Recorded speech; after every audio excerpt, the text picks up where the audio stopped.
500 demandes de visa le société boobu di traité bés bu nekk xool leen rek bu fekkee 500 yëpp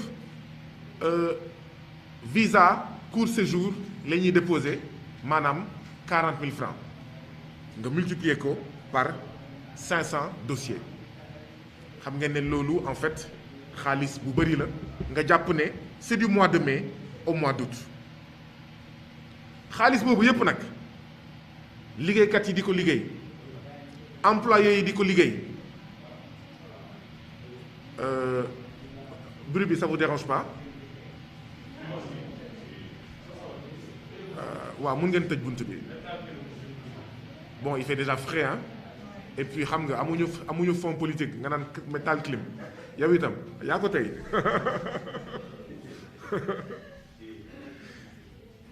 xaalis boobu yépp nga xam ne liggéeykat yi ñoo koy liggéey feeñul ci liggéeykat yi ndaxte comme ni ma leen ko waxee heure supplémentaire dinañ xool ba duñ la ko fay congé dinañ xool ba au lieu de 24 jours ouvrables ngay def ay ñaar fukki fan wala sax yenn saay fukki fan ak juróom-ñett wax naa leen nag assurance bi nu muy demee fexe nañ daal lay nañ daal ba pap yaay ñaari doom la ñuy jël en charge waaw mais li ci gën a doy waar moo di ne bi VFS di commencé ay yëngu-yënguwam fii ci Sénégal liggéeykat yi mu njëkk signal seen salaire bu njëkk seen salaire de base 250 000 la woon waaye liggéeykat ya ca topp mu commencé di leen di fay salaire de base 150 000 kon VFS di gën di am xaalis liggéeykat yi di gën di ndóol li ci doy waat nag moo di ne ci jamono coronavirus bi waaw dëgg la ñun ñëpp xam nañ ne coronavirus bi dafa impacté ay société xam naa sax jamono coronavirus bi voyage yi wàññeeku na loolu yëpp xel mu xëy na mën na ko nangu voyage yi wàññeeku na donc demandeur de visa yi wàññeeku na ak ñoom seen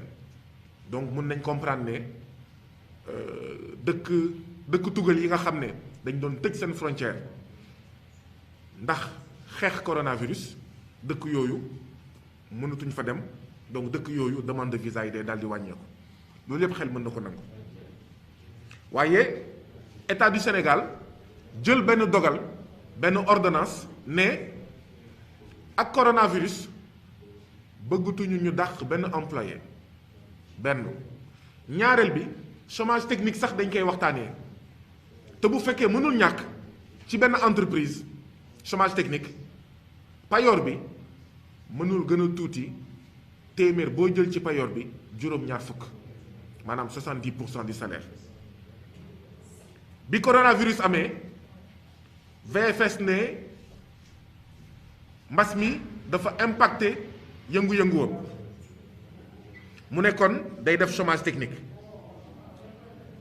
waaye li ci doy waar ci chômage technique bi mooy dafa commencé di fay 70% des salaires mujjantel bi muy fay 50% mujjantel bi sax muy pay 30% des salaires 30% des salaires lu mu mun fay dégg ngeen sànq li ma leen wax liggéeykat yu njëkk yi nga xam ne ñu ngi nekkoon ci boîte bi seen salaire de base 250 000 la woon ñi leen fekk si 150 000 la woon 150 000 déjà boo ko xaajee ñaar 75 000 la 75 000 bu fekkee da ngaa dëkk Pikine nga war a dem liggéeyi xaw ma VFS 75 000 xanaa paas bi sax matul ñu naan déet 50% de 150 000 tuuti na nga naan 30% 30% du salaire de 150 000 ah ngeen jàpp ne loolu dëgg la ngay fay liggéeykat moins de 75% mu mel nii moins de 70% mu mel nii VFS boobu dafa amoon jubluwaay dafa amoon fu mu bëggoon jëm ndaxte liggéeykat boo demee ba di ko fay 30% de son salaire yow dafa mel ni da ngaa bëgg a dàq liggéeykat bi mu demal boppam dafa mel ni da ngay buntu xatal liggéeykat bi ngir mu demal boppam bëgg nga ko dàq waaye yow bëggoo jël dogal bi da nga koy naxaral da nga koy méccital da nga koy toroxal ci bërëbu liggéeykaayam ngir moom mu demal boppam ndaxte loolu mooy 30% de salaire loolu nag ñu koy ñaawlu ñuy interpeller état du Sénégal ndaxte moom moo génne woon kayit ne même chômage technique ba mënul ñàkk lu gën a tuuti lu gën a yées lu ñu mun fay li entreprise boo xam ne mbas mi da ko laal lu gën a yées li mu mun fay liggéeykatam mooy téeméer boo jël 70%. état bi nag toog na seetaan ba entreprise bii di VFS di fay ba ci 30%. ana état du Sénégal waaw bu fekkee pour matraquer état du Sénégal mu ngi fi bu fekkee pour gazer état du Sénégal mu ngi fi bu fekkee pour jàpp tëj état du Sénégal mu ngi fi waaye bu fekkee pour aar askanu Sénégal pour aar liggéeykat yi nekk Sénégal état du Sénégal abonné absent ba ay patron voyou ay patron bandit di fay 30% du salaire ñu ne déet mu ñëw ne day def licenciement pour motif économique licenciement pour motif économique boobu jaarul yoon dafa ñëw rek ne waaw man tànn naa juróomi liggéeykat yoo xam ne naa leen def licenciement pour motif économique ñu ne ko déet loolu mënul nekk mu ne kon 50% des travailleurs naa leen yóbbu ci licenciement pour motif économique waaye mujjantel bi juróom la si tànn juróomi liggéeykat mu ne leen VFSD mënatul fay ni mu doon fayee waxtaanu si wanewul ci lan la teg mu ne mënatul fay liggéeykat yi loolu mu ngi am ay mois de décembre mu ñëw ne dañuy def départ négocié waaye départ négocié boo xam ne amul benn négociation ak liggéeykat yi ñëw rek bëgg leen imposer dara liggéeykat yi ne ñoo lànk ñoo bañ départ négocié mooy départ waxtaan donc nañu lal waxtaan nañu lal waxtaan nañu lal waxtaan waa VFS ne ñoo lànk duñu waxtaan finalement mujjantel bi ñeenti fan ci janvier 2021 bi ñu licencié seen juróomi liggéeykat te balaay le 4 janvier 2021 bi ci mois de décembre VFS viral liggéeykat yooyu xaalis boo xam ne liggéey ëpp na seen payoor liggéeykat yi nan waaw lii lu mu doon kon mooy li ma doon wax dafa mel ni VFS dafa amoon plan de liquidation de liggéeykat yi nga xam ne saay bu réunion amee ñooy wax waaw ni Macky Sall saay bu amee ñoo xam ne ñooy dut baaraam li askan wi di sonn di jéem a liquider diw jàppee diw tëj diw nëbb jant diw mu mel ni kon VFS ci loolu la nekkoon ak liggéeykat yi nga xam ne délégué du personnel yi ne pat ne teg fekk liggéeykat VFS ñu ngi torox moom ay liggéeykat yoo xam ne ce sont des liggéeykat dignes am jom am fulla am fayda du ñu naan putit ñu ciblé liggéeykat yooyu versel leen xaalis seen compte ba pare ay fan ci kanam ñeenti fan ci weeru janvier 2021 bii passé ñu ne leen dàq nañ leen mais li gën a ñaaw ci chômage technique bi li gën a ñaaw ci licenciement bi moo di ne chômage technique ci ñëpp la métti wax dëgg yàlla licenciement ci ñëpp la métti